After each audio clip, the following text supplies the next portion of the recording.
Selamat siang semuanya. Selamat siang. Oke, kami mahasiswi Universitas Negeri Medan ingin mewawancarai salah satu guru untuk memenuhi mata kuliah profesi pendidikan. Dan sebelum itu, alangkah baiknya kami memperkenalkan diri masing-masing. Perkenalkan, nama saya Nurul Amalia Harahap dan rekan-rekan saya. Perkenalkan, saya Eva Martuka Sihotang.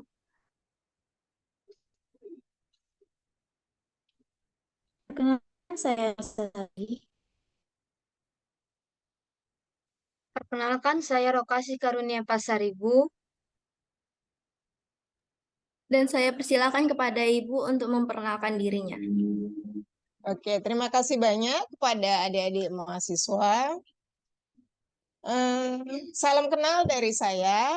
Saya Ibu Mariani Harahap.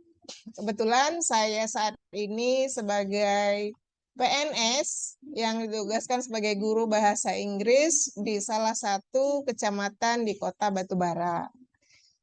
Hari ini saya diajak join untuk mengerjakan tugas wawancara dari salah seorang mahasiswa di Unimed yang kebetulan beliau adalah keponakan saya, Nurul Amalia. Hai Nurul, dan hai semuanya, salam kenal dari Ibu. Hai Ibu. Iya, iya, saya biasa dikenal dengan nama Memariani.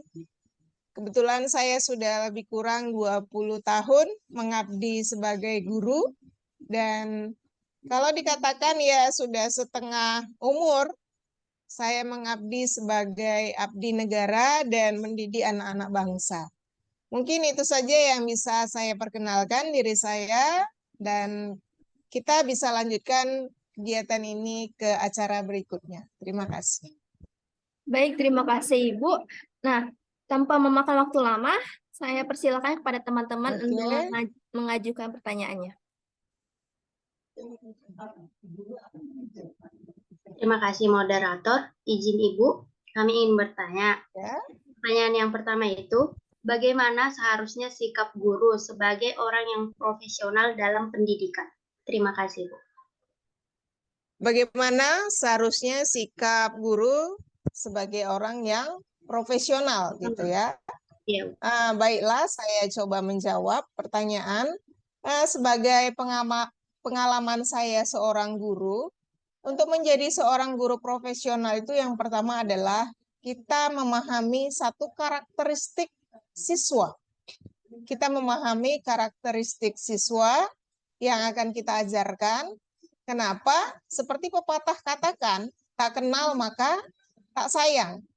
Nah, jadi kalau anak-anak itu merasa sudah kenal dengan gurunya, kemudian mereka nyaman dengan gurunya, nanti akan ada muncul rasa suka dari anak-anak didik.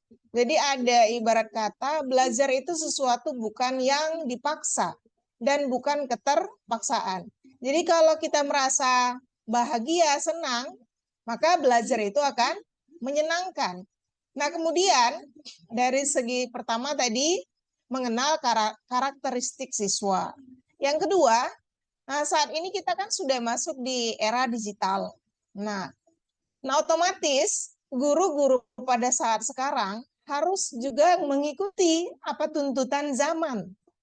Makanya berbagai macam proses yang kita lakukan dalam membimbing dan mengajarkan anak-anak juga harus profesional disesuaikan dengan kemajuan zaman saat ini. Jadi kalau saat ini memang anak-anak didik membutuhkan IT, membutuhkan internet dalam pembelajaran, kemudian ke dalam pembelajaran itu akan menciptakan situasi pembelajaran yang kan. Nah, jadi dengan begitu saya pribadi berusaha untuk melaksanakan dua hal ini dulu saja. Ada mengenal karakteristik dan mengikuti era kemajuan zaman yang diinginkan oleh peserta didik saat ini. Mungkin itu saja yang bisa saya jawab untuk pertanyaan adik Eva ya. Eva Iya, Ibu. Martupa Sihotang. Iya, Ibu. Oke.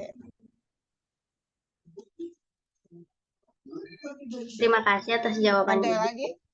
Ada, Ibu. Boleh dilanjut apa pertanyaan yang bisa saya jawab?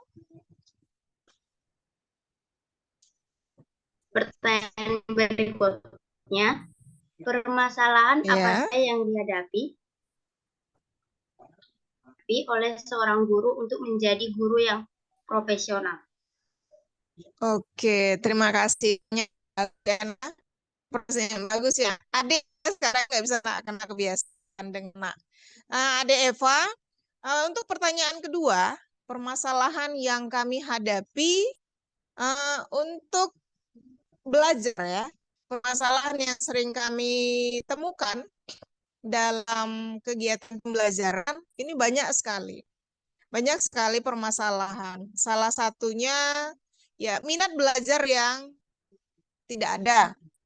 Minat belajar ini nggak ada ya anak-anak. Mereka tuh merasa malas mendengarkan guru, enggan untuk menulis, kemudian sibuk dengan aktivitasnya sendiri, misalnya ngobrol dengan teman atau mengganggu teman-teman yang lain, atau ada yang bahkan tidur sama sekali. Ini menjadi permasalahan kami. Ada juga yang permasalahan berikutnya ya, anak-anak itu memang mereka dipicu oleh permasalahan keluarga. Ini permasalahan keluarga yang mereka hadapi di rumah, namanya anak remaja, kurang mampu memilah kalau itu masalah dari rumah, mereka kadang bawa ke sekolah. Jadi itu mempengaruhi mereka untuk belajar. Nah, yang kedua memang karakter anaknya memang lasak. Nah, jadi permasalahan yang kami hadapi yaitu tadi malas belajar, suka mengganggu teman, permasalahan keluarga, kemudian permasalahan teman, lingkungan. Nah, jadi permasalahan ini termasuk permasalahan global bagi kami, hampir semua guru-guru se-Indonesia yang memang sekolahnya bukan sekolah-sekolah bonafit. Jadi kalau kadar untuk sekolah-sekolah taraf menengah ke bawah, permasalahan ini menjadi polemik yang susah untuk kami atasi karena jujur guru hanya berhadapan dengan siswa itu sekitar dari jam 7 sampai jam 1 untuk tingkat SMP sampai jam 1. Jadi selebihnya itu kan sudah tanggung jawab orang tua. Jadi permasalahan-permasalahan yang saya sebutkan tadi itu memang hampir setiap hari kami temukan dalam kegiatan KBM. Itu saja yang bisa saya sampaikan. Jadi untuk mengatasi masalah tersebut ya kita pelan-pelan harus bisa membimbing anak-anak agar mereka mau ikut dan aktif dalam belajar. Oke, itu saja yang bisa saya sampaikan untuk kasus yang kedua. Oke, ada lagi, Dek?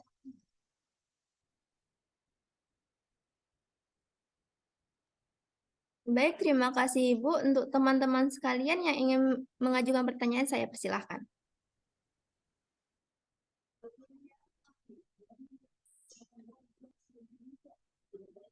Terima kasih, Bu. Pertanyaan ketiga sekarang dari saya, Rokasi.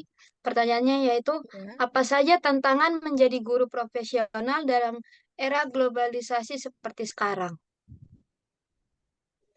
Tantangan saya sebagai guru. Tantangan saya sebagai guru di era globalisasi. Ya, pertama sih memang harus fokus dalam mencari informasi yang terbaru, kemudian kita bisa up to date dengan hal-hal baru. Kebetulan dari mulai awal saya mengajar sampai saat ini itu udah sekitar 5 macam kurikulum yang selalu berganti. Walaupun dari pantauan kita sebagai guru sebetulnya pada dasarnya itu sama. Hanya saja kurikulum tadi itu mengikuti dengan era kemajuan zaman. Era kemajuan zaman ya. Jadi jujur, saya tertantang setiap kali kita sebagai guru, nanti adik-adik juga nanti sebagai guru juga, tetap up to date aja. Up to date dengan apa yang diminta oleh pemerintah, kita terus mengembangkan diri untuk menjadi yang terbaik dan tidak menjadi guru yang ketinggalan zaman. Jadi anak-anak yang kita ajarkan pun merasa kalau guru itu bisa mengikuti apa yang terjadi saat ini. Memang kenyataan, Dek, kebanyakan guru saat ini banyak yang ada yang teacher center namanya. Ada juga yang student center. Jadi sekarang kan sudah digalakkan dari sekitar 5 tahun yang lalu sampai saat ini, model pembelajaran itu tidak lagi seperti yang lama, tapi harus menekankan pembelajaran itu pada siswa, bukan guru yang mendominasi. Memang guru-guru tua kebanyakan masih menggunakan teacher center, di mana guru itu mendominasi pembelajaran. Tapi kami sebagai guru-guru yang dibilang setengah tua, bukan muda lagi, ya tetap mengikuti bagaimana tuntutan pemerintah menjalankan bagaimana permintaan kurikulum yang mengikuti era digital saat ini, karena itu merupakan kewajiban bagi kami untuk mengajarkan sesuatu yang mengikuti arus zaman saat ini. Jadi tantangannya sih banyak, cuma kami harus tetap ikuti tantangan itu dan terus harus belajar dan terus belajar. Jadi itu saja yang bisa saya sampaikan, saya jawab dari bagaimana apa saja sih tantangan yang harus kami hadapi sebagai guru profesional. Ya tantangannya itu tadi. Tetap harus ikut dengan kemajuan zaman, terus belajar walaupun kami harus mampu membagi waktu antara keluarga, kemudian sekolah, kemudian anak didik, kemudian anak-anak sendiri pun. Itu menjadi tantangan bagi kami untuk menyelesaikan apa permasalahan dan tantangan yang kami hadapi. Oke, itu aja yang bisa saya jawab. Ada lagi yang ingin ditanya, adik-adik mahasiswa dari Unimed? Ada Ibu, terima kasih atas jawabannya tadi. Pertanyaan Iya, selanjutnya, sama-sama. bagaimana? Ya Ibu. Pertanyaan selanjutnya, bagaimana cara pengembangan profesi guru agar dapat mewujudkan pendidikan yang berkualitas? Oke, jadi cara saya, kalau saya pribadi, cara yang saya lakukan adalah pertama ya saya sering mengikuti pelatihan-pelatihan. Mungkin dari sejak masa COVID-19 ini ada, kita selalu mengikuti namanya pelatihan online. Jadi pelatihan online ini sering kami ikuti.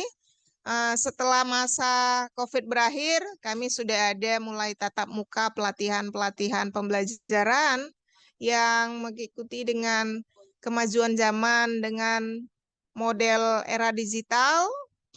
Jadi dalam pelatihan-pelatihan tadi kami dapat banyak pembekalan bagaimana kami harus mengikuti dan menjalani permintaan pemerintah untuk mengikuti. Saat ini ada namanya kurikulum platform Merdeka Belajar. Jadi di situ kami belajar individu langsung online dengan membuka aplikasi platform Merdeka Belajar yang diluncurkan oleh Bapak Nadiem Makarim.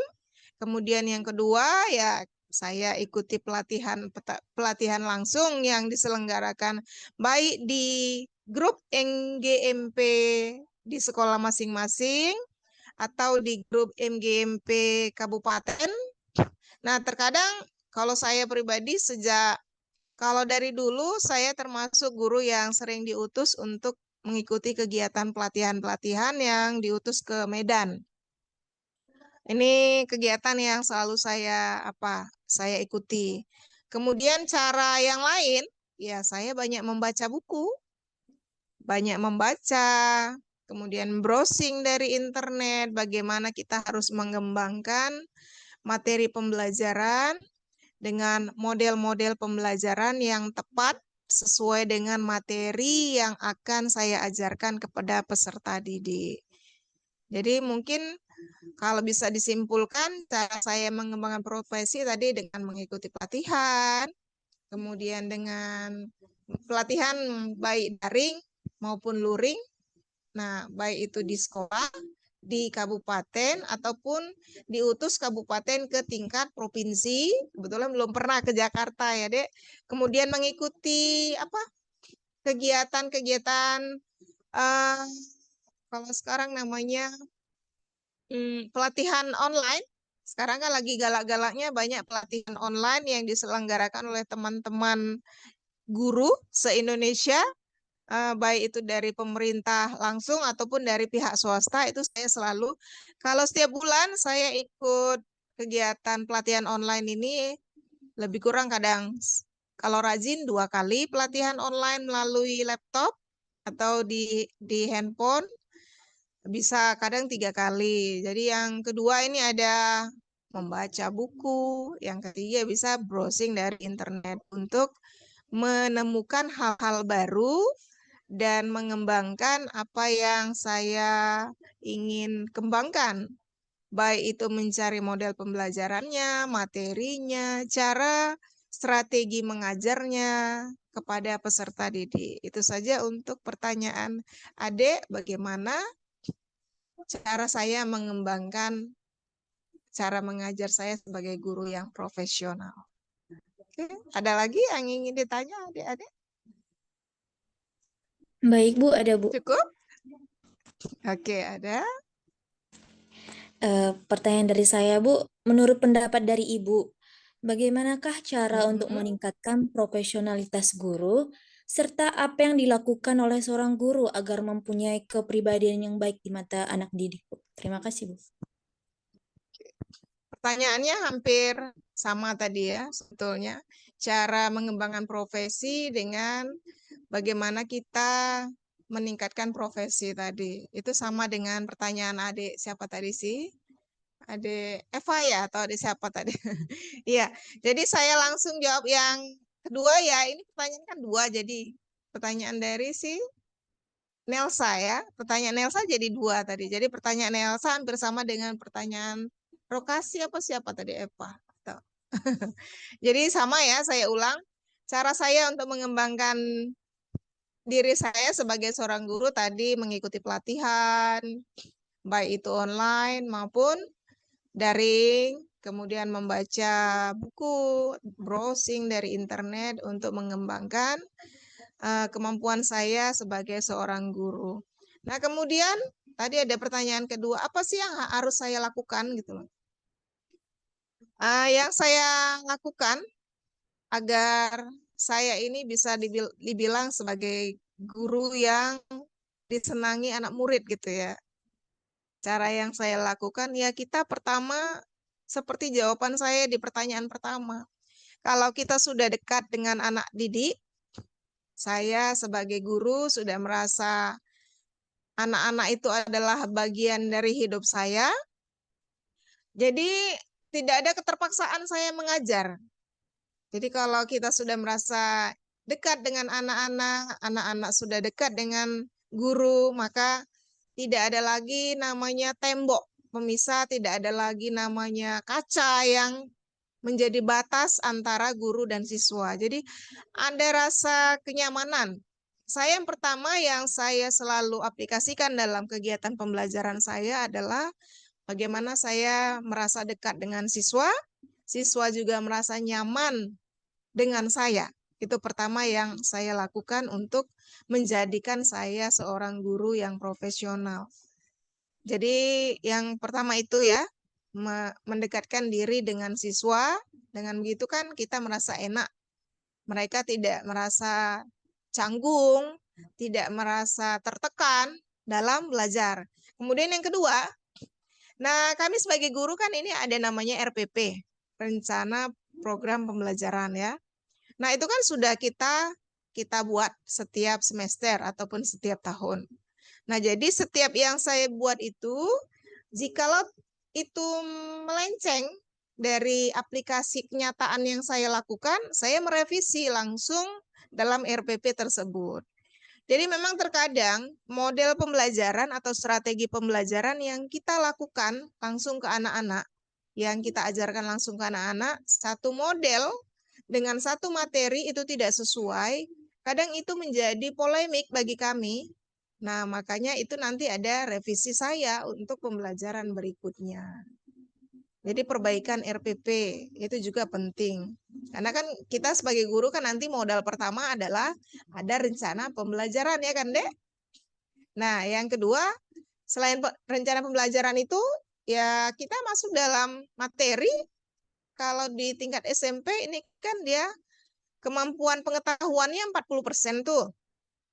Jadi untuk kita mengajar, kita tidak terlalu harus terfokus apakah anak ini paham atau enggak. Yang penting mereka tahu saja. Bagi saya itu yang pertama.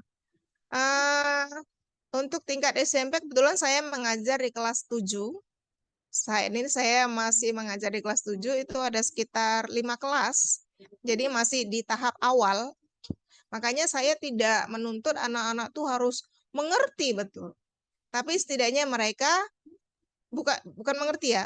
Mereka tuh paham betul. Dari awal saya mengajar sampai akhir saya mengajar, mereka harus paham. Saya tidak terapkan seperti itu.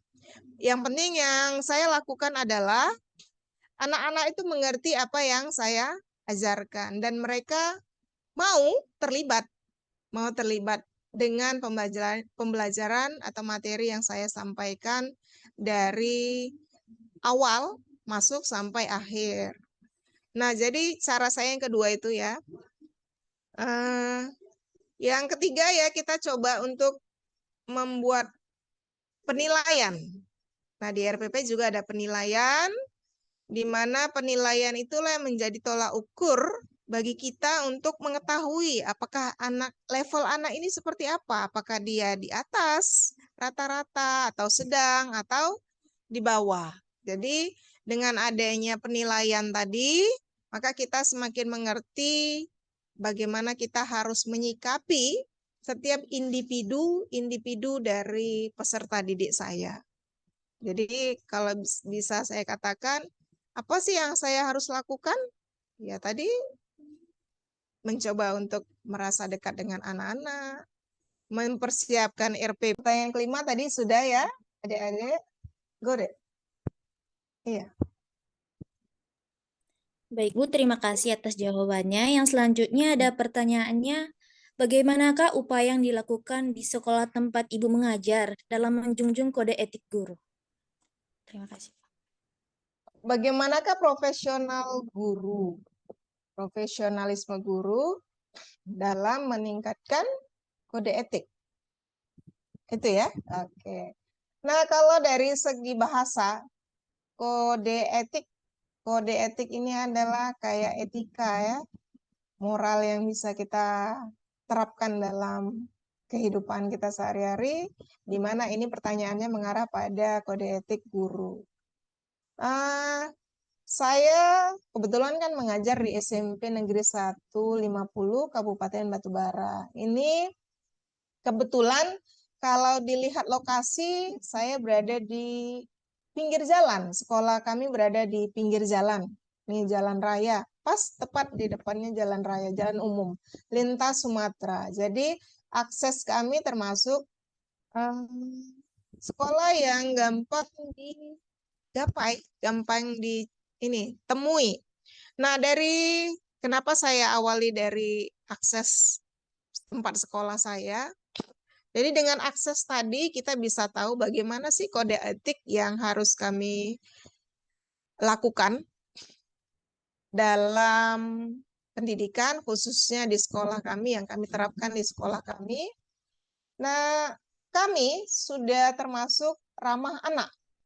Sekolah kami sudah tergolong ramah anak, jadi kami Pertama, terhadap peserta didik, kami tidak lagi ada namanya kekerasan. Kekerasan terhadap anak itu tidak ada lagi. Nah, jadi kebetulan kita ini sudah lama menerapkan ramah anak tadi. Nah, dengan ramah anak, ini udah jelas kode etik yang kita lakukan sudah sangat baik untuk tingkat kabupaten di tempat kami ya. Jadi kami tidak pernah lagi ada namanya memukul. Kalau namanya mencubit ya sebatas mencubit sayang aja lah. Itu kode etik yang kami lakukan. Nah, kemudian karena itu dari segi kami sebagai guru kepada peserta didik. Kemudian kami sebagai sesama rekan, kode etik kami sebagai guru sesama rekan ini sudah tercipta namanya Bhinneka Tunggal Ika. Jadi kode etik ini bisa saya masukkan ke situ ya, karena menurut saya kode etik ini kan moral yang harus kita terapkan dalam lingkungan kita. Kami di sekolah itu ada 2 sih agama, ada Islam, ada Kristen, dan kedua agama ini sudah berangkul. Kami sudah tidak lagi membedakan hal perbedaan agama. Persahabatan juga seperti itu, kami sudah diferensiasi, sudah saling mengerti perbedaan satu dengan yang lain. Jadi kami tidak lagi namanya berkelompok-kelompok, itu enggak. Kami itu bersahabat antara rekan satu guru dengan yang lain itu sudah sama. Enggak ada namanya perbedaan agama, tidak ada lagi namanya perbedaan usia. Nah, jadi dari peningkatan ini ya, profesional guru dari segi kode etik, di sisi siswa kami sudah ramah anak, dari segi kami sesama rekan, kami sudah terapkan diferensiasi dan kebinekaan. Oke, Raja, untuk pertanyaan adik siapa nih? Adik Nelsa tadi ya. Terima kasih Elsa pertanyaannya. Baik, Bu, Ada terima lagi kasih. adik-adik? Masih ada, Bu. Ini mungkin pertanyaannya hampir-hampir mirip juga dari sebelumnya. Pertanyaannya, apakah ada hubungan profesional guru dalam kualitas belajar? Nah, kalau misalnya ada, tolong Bu jelaskan. Apakah ada kaitannya ya? Gitu, Kakak, kaitan antara profesional guru dengan kualitas belajar. Otomatis tentu ada. Ini pasti ada. Mereka saling berkaitan keduanya. Nah, kita tidak bisa dikatakan sebagai seorang guru yang profesional jika guru itu tidak berkualitas. Jadi, yang sudah dikatakan profesional seorang guru, berarti guru itu sudah berkualitas. Nah, apa sih contohnya? Ya, itu tadi. Saat ini kita di platform Merdeka Belajar itu kita sudah ada namanya pendidikan profil Pancasila. Ya, pendidikan profil Pancasila. Jadi di profil Pancasila itu di situ kan anak murid yang dituntut untuk punya profil Pancasila. Nah, kalau anak murid kita minta untuk punya profil Pancasila, otomatisnya guru harus sudah lebih dulu punya profil Pancasila supaya dia dapat dikatakan seorang profesionalisme. Jadi selain di profil Pancasila, guru itu harus lebih dulu sudah menjadi panutan, sudah menjadi profil Pancasila. Yang kedua tadi, guru tuh harus mampu berdiferensiasi. Diferensiasi ini kan perbedaan ya, menerima perbedaan. Jadi dengan kita menerima perbedaan tersebut, kita sudah namanya berkualitas sih. Kenapa saya bilang menerima perbedaan? Terkadang orang susah menerima perbedaan, itulah yang akan muncul ada egois, tidak peduli orang lain ya kan.